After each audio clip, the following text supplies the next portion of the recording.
అబ్దుల్ కలాం మాజీ రాష్ట్రపతి, missile man of India Abdul Kalam first time దేశానికి మిసైల్ నిర్మాణం చేసిన వ్యక్తి, ఒక విశిష్టమైన వ్యక్తి, క్యారెక్టర్ ఉండే వ్యక్తి.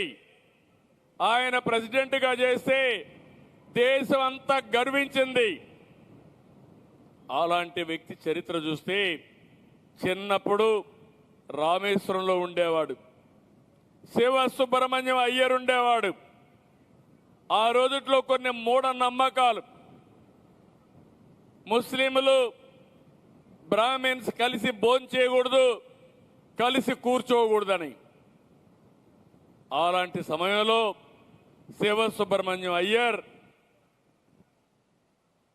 అబ్దుల్ కలాంని దగ్గర చేర్చి గణిత శాస్త్రం అధ్యాపకులుగా అదే మారిగా ఆయనలో ఉండి స్కిల్స్ అన్ని చూసిన తర్వాత అబ్దుల్ కలాంని ఎక్కడికక్కడ మెంటర్ చేశాడు, సూచనలు ఇచ్చాడు, గైడెన్స్ ఇచ్చాడు, ఒక శిష్యుడిగా ఆదరించాడు.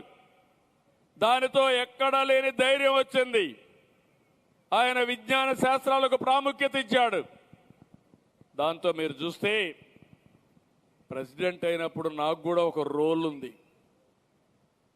అప్పుడు అలెగ్జాండర్ని పెడితే ప్రధానమంత్రి గారిని నేను అడిగితే మళ్ళీ మార్చి అబ్దుల్ కలాం అని ప్రెసిడెంట్ ఆఫ్ ఇండియా చేశారు. నేను కూడా గర్వపడుతున్నా. అలాంటి వ్యక్తి మహానుభావుణ్ణి ఈ దేశం అధ్యక్షుడిగా చేసుకోగలిగామంటే ఆ రోజు శివ సుబ్రహ్మణ్యం అయ్యర్ యొక్క రోల్ ఉంది. ఇది నేను చెప్పడం కాదు.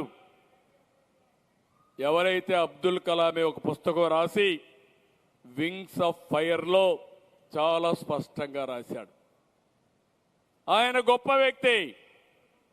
ఆ గొప్ప వ్యక్తి కావడానికి దోహదం చేసిన వాళ్ళు కూడా ఉన్నారు.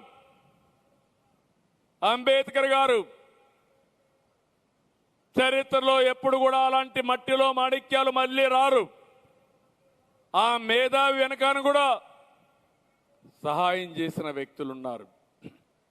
అదే మరిగా స్వామి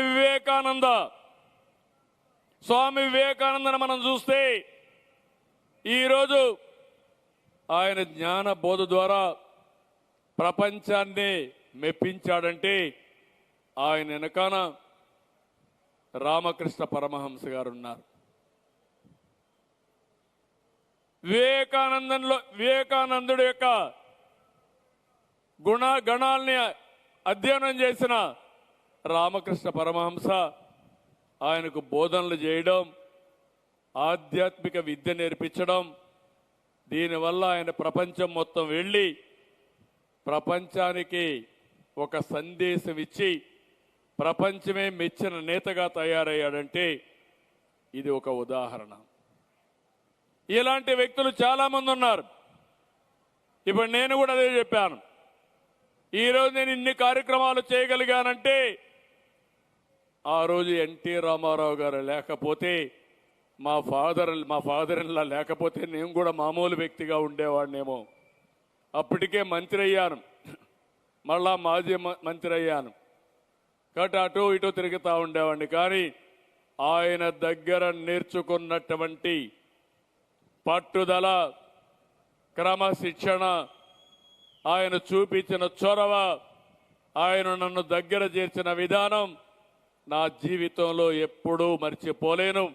నాకు అన్ని విషయాల్లో కూడా ఎన్టీఆర్ ఒక ఆదర్శం అని చెప్పి నేను మీకు తెలియజేస్తున్నా. ఈ పనులు చేయగలిగానంటే, మిమ్మల్ని మెప్పించగలిగానంటే, 50 సంవత్సరాల రాజకీయాల్లో ఉండగలిగి కూడా ఇన్ని సంస్కరణల ద్వారా, రాజ్యాంగంలో పెట్టిన రిజర్వేషన్ల ద్వారా, ప్రభుత్వం ఇచ్చే ఆర్థిక సహాయం వల్ల ఇప్పటికీ పైకి రాని కుటుంబాలు 20% ఈ ఇద్దరు కలిసి పనిచేయాల్సిన అవసరం ఉంది.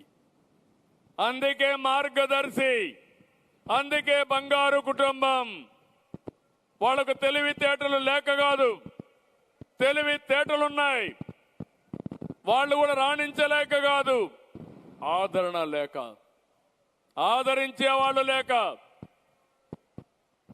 ఈరోజు ఈ పక్క నుండి వాళ్ళకి అవకాశాలు వచ్చాయి. ఆ అవకాశాన్ని అందిపుచ్చుకున్నారు. అడుగడుగు ముందుకు పోయారు. ఈరోజు ఉన్నత స్థాయికి చేరారు. ఎవరిచ్చారు మీకు ఈ అవకాశం? సమాజం ఇచ్చింది. ఇప్పటి కూడా సమాజంలో మనతో పుట్టిన మన బంధువులు కానీ, మనతో పుట్టిన వ్యక్తులు కానీ ఇంకా పేదరికంలో ఉన్నారు. చదువుకోలేకపోతున్నారు. ఆరోగ్య విషయంలో హాస్పిటల్లో ఖర్చులు వస్తే పెట్టుకోలేకపోతున్నారు. అందరితో సమానంగా మంచి ఇంట్లో ఉండలేకపోతున్నారు.